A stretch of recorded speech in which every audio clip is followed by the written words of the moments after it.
আসসালামু আলাইকুম প্রিয় খামারি ও চাষি ভাইরা, দেশ ও প্রবাস থেকে যারা আমার ভিডিওটা দেখছেন তাদেরকে জানাই শুভেচ্ছা অভিনন্দন। আজকে মূলত ছোট্ট একটা ভিডিও নিয়ে আসছি। যারা মূলত গরু মোটা তাজা করেন, অল্প খামারি প্রান্তিক খামারি অল্প পরিসরে গরু মোটা তাজা করেন, অনেকেই প্রশ্ন থাকে, ভাই কেন আমার গরু মোটা হয় না? আমি প্রচুর পরিমাণে যত্ন নেই, খাওয়াইতেছি ওরে প্রচুর প্রতিনিয়ত ক্রিমি ডোজ করাইতেছি, লিভার টনিক মানে এভরিথিং সকল কিছু আমি গরুকে দিচ্ছি, কিন্তু আমার গরু মোটা হচ্ছে না।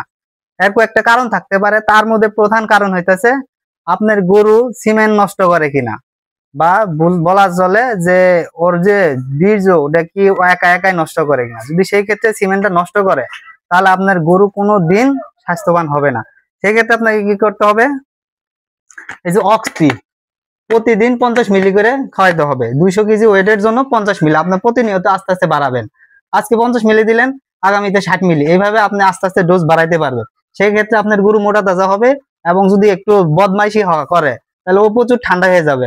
আমার এই গরুটা প্রচুর বদমাইশি করে, আশা করি এটা খাওয়াইলে ইনশাল্লাহ ঠিক হয়েছে। এটা আপনার এভারেস্ট কোম্পানির, এটা আপনার এসিআই এর কোম্পানি পাবেন। এসিআই এর সম্ভবত অক্সকুল নামে একটা মেডিসিন আছে, ওটা এসিআই কোম্পানির। আর এটা হচ্ছে আপনার এভারেস্ট এগ্রো লিমিটেড। তো সবাই ভালো থাকবেন, সুস্থ থাকবেন, দেখা হবে নতুন কোনো ভিডিওতে। আসসালামু আলাইকুম।